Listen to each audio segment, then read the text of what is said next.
आज हम डिस्कस करेंगे lens makers formula. Lens makers formula last video जो हमने डिस्कस किया था उसमें हमने डिस्कस किया था refraction through curved surfaces. Refraction through curved surface. इस वीडियो में हम जानेंगे हम लेंस मेकर फार्मूला कैसे डिराइव करें। See to derive lens maker formula हम पहले कुछ एक लेंस कंसिडर करेंगे। मैं यहाँ पे अभी कॉन्वेक्स लेंस कंसिडर कर रहा हूँ। Lens will be something like this, okay. और यहाँ पे मैं एक ऑब्जेक्ट कंसिडर कर रहा हूँ। सी फर्स्ट मैं इस ऑब्जेक्ट से जो रेज निकलेंगे उसका रिफ्रैक्शन केवल इस सरफेस से, जो पहला सरफेस मेरे को मिल रहा है, उससे उसके इमेज बनाने की कोशिश करूँगा। और ये लेंस मैंने कंसिडर किया है, मीडियम का रिफ्रैक्टिव इंडेक्स n1 है, लेंस का रिफ्रैक्टिव इंडेक्स n2 है। ठीक है, रे कुछ इस तरीके से आता है, यहाँ तक आता है। ठीक है, इस पॉइंट पे इस सरफेस के लिए मैं नॉर्मल बनाता हूँ। That normal will be something like this. तो यानी कि ये वाला जो पॉइंट है, ये इसको मैं कह देता हूँ C1, और यहाँ से लेकर यहाँ तक का डिस्टेंस हो जाएगा R1। ठीक है, यहाँ से यहाँ तक का डिस्टेंस हो जाएगा R1।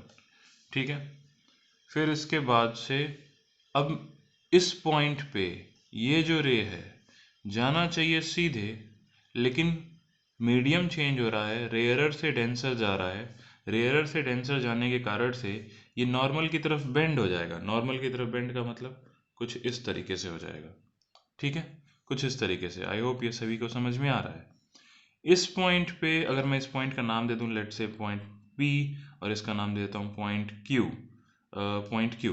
तो पॉइंट Q पे फिर से मीडियम चेंज हो जाएगा। अभी डेंसर से रेयरर चला जाएगा। डेंसर से रेयरर जाएगा तो इस पॉइंट पे फिर से मैं एक नॉर्मल बनाता हूँ। That will be something like this. अब इस पॉइंट पे नॉर्मल बनाया है, जो रे ऑफ लाइट है डेंसर से रेयरर जा रहा है। डेंसर से रेयरर जाने का मतलब जाना चाहिए था ऐसे, चला जाएगा कुछ इस तरीके से। ठीक है, अगर यहाँ पे मीडियम चेंज नहीं होता, यानी कि ये पूरा का पूरा N2, पूरा का पूरा ये कर्व्ड सरफेस वाला ही मीडियम होता, यानी N2 मीडियम ही होता, तो ये रे ऑफ लाइट, यानी कि अगर मैं नाम दे देता हूँ इसको I dash, ray of light, कौन सी रे ऑफ लाइट? जो PQ रे ऑफ लाइट है, सीधा सीधा निकल के I डैश पे चला जाता। तो ये जो I डैश है, that is the image formed of the object by the first surface. यानी कि आई डैश जो है इमेज है किसके लिए? ऑब्जेक्ट के लिए। कौन से सरफेस से? पहले वाले सरफेस से। बट मीडियम चेंज हो रहा है और दूसरा सरफेस है हमारे पास, तो इसके कारण से इस वाले सरफेस के लिए जो फाइनल इमेज बनेगा वो यहाँ पे बनेगा, जिसका नाम मैंने लिखा है आई। और अगर मैं ये भी कह सकता हूँ कि इस सरफेस के लिए ये जो इमेज आई डैश है वो ऑब्जेक्ट की तरह काम करेगा। ठीक है, अब देखिए मैंने इस क्यू पॉइंट पे नॉर्मल बनाया है, तो यहाँ पे सेंटर ऑफ कर्वेचर होगा C2, और यहाँ से लेकर यहाँ तक का डिस्टेंस, ये हो जाएगा R2। ओ से लेकर ये जो डिस्टेंस है यहाँ तक, वो हो जाएगा U। मैं अपना लेंस बहुत थिन कंसिडर कर रहा हूँ, तो अगर मैं डिस्टेंस R1 इस पॉइंट से कंसिडर करूँ, इस पॉइंट से कंसिडर करूँ, मैं इक्वल मान रहा हूँ। ठीक है, ये अजम्पशन मुझे मानना पड़ेगा। दूसरा, इस पॉइंट से I डैश की वैल्यू को मैं मान लेता हूँ V डैश, और I की वैल्यू इस पॉइंट से मान लेता हूँ फाइनल V। ठीक है, ये सारा अगर रे डायग्राम आपको समझ में आ गया है तो हम आगे हम बढ़ेंगे, और पहले वाले सरफेस के लिए जो रिफ्रैक्शन का फॉर्मूला हम लोगों ने पिछले वीडियो में डिराइव किया था, उसकी हेल्प से इक्वेशन लिखेंगे। और इक्वेशन क्या होगा? इक्वेशन कहता है N2 upon V minus N1 upon U equals to N2 minus N1 upon R। अब यहाँ पे R जो होगा वो R1 हो जाएगा, N2 is the refractive index of the second medium, and V is the image distance from the first surface. तो first surface से इमेज I डैश पे बन रहा है और इमेज डिस्टेंस क्या है V dash, minus N1 is the object first medium का रिफ्रैक्टिव इंडेक्स और U क्या है object distance, is equal to refractive index of second medium minus refractive index of first medium divided by radius of curvature of the first medium. ये आ गया हमारा equation 1।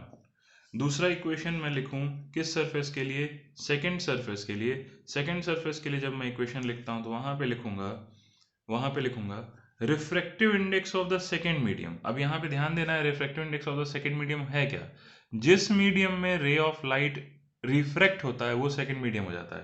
तो यहाँ पे जो रे ऑफ लाइट है जो रिफ्रैक्ट हुआ है वो N1 मीडियम में हुआ है, that will be N1 divided by image distance. Image distance क्या है, इमेज डिस्टेंस है हमारे पास V, क्योंकि फाइनल इमेज जो बन रहा है वो I पे बन रहा है, वो है V, minus N1 upon U। यहाँ पे N1 क्या है, जिसमें से ऑब्जेक्ट रेज निकल रहे हैं, इंसिडेंट रे आ रहा है। तो N1 यहाँ पे क्या हो जाएगा, यहाँ पे हो जाएगा N1 इज N2। ये बात मुझे आई होप समझ में आ रहा है कि मैं यहाँ पे इस वाले इक्वेशन में डेंसर से रेयर में जा रहा हूँ, इसलिए N1 N2 इंटरचेंज हुए हैं। और इस वाले में क्या हुआ था, रेयर से डेंसर जा रहा था, इसलिए एज इट इज था, क्योंकि हमने डेरिवेशन भी इसी का सीखा था। N2 upon U is image object distance.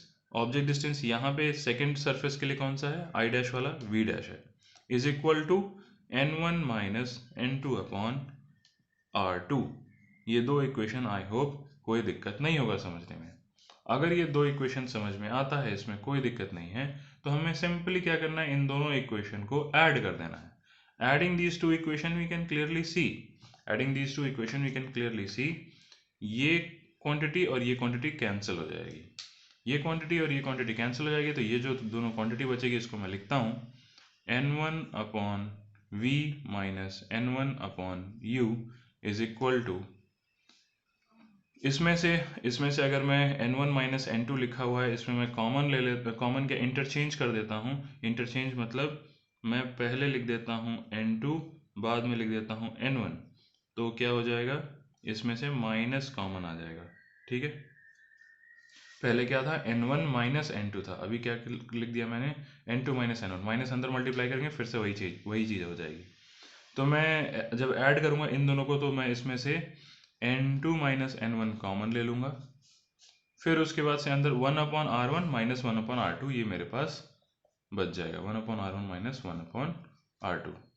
ये मेरे पास इक्वेशन आ गया, ठीक है। अब इस इक्वेशन में मैं कहता हूँ, एक कंडीशन में बताता हूँ, एक कंडीशन ये, अगर मेरा इमेज फोकस पे बन रहा है तो इसके लिए ऑब्जेक्ट को इन्फिनिटी पे होना पड़ेगा। तो ये वैल्यू इसमें रिप्लेस करने पे, यानी कि N1 upon F minus N1 upon infinity is equal to N2 minus N1 under bracket 1 upon R1 minus 1 upon R2, ठीक है। और हमें पता है 1 अपॉन इन्फिनिटी और anything upon infinity is 0, so ये इक्वेशन फर्दर चेंज हो जाएगा, this condition will be 0, this quantity will be 0, this one will be N1 upon F equals to N2 minus N1 under bracket 1 upon R1 minus 1 upon R2। अब इसमें से अगर मैं N1 common ले लूँ, right hand side से N1 common ले लूँ, N1 अगर मैं कॉमन ले लूँ तो मेरे पास जो इक्वेशन बनता है वो बनता है N2 upon N1 minus 1, N1 मैंने कॉमन लिया है, ये N1 और ये N1 कैंसिल हो जाएगा, यहाँ से मेरे को इक्वेशन मिलेगा 1 upon F equals to N2 upon N1, that is refractive index of second medium with respect to the first one, minus 1 upon R1 minus 1 upon R2। I hope ये समझ में आया है।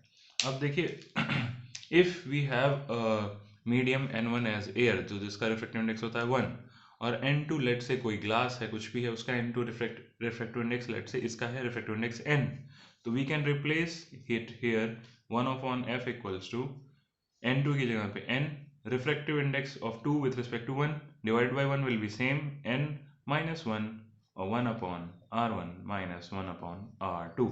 This is the lens maker's formula. Okay, I hope ये सभी को समझ में आया होगा. So this is all for today's video. Now I will be continuing with this whiteboard setup because I got a technical error in my pen tab. So let's see when it is getting repaired. We'll see if it is repaired. We'll put up the videos sometimes from there and sometimes from this setup. Okay, thank you for watching. Keep learning, keep enjoying.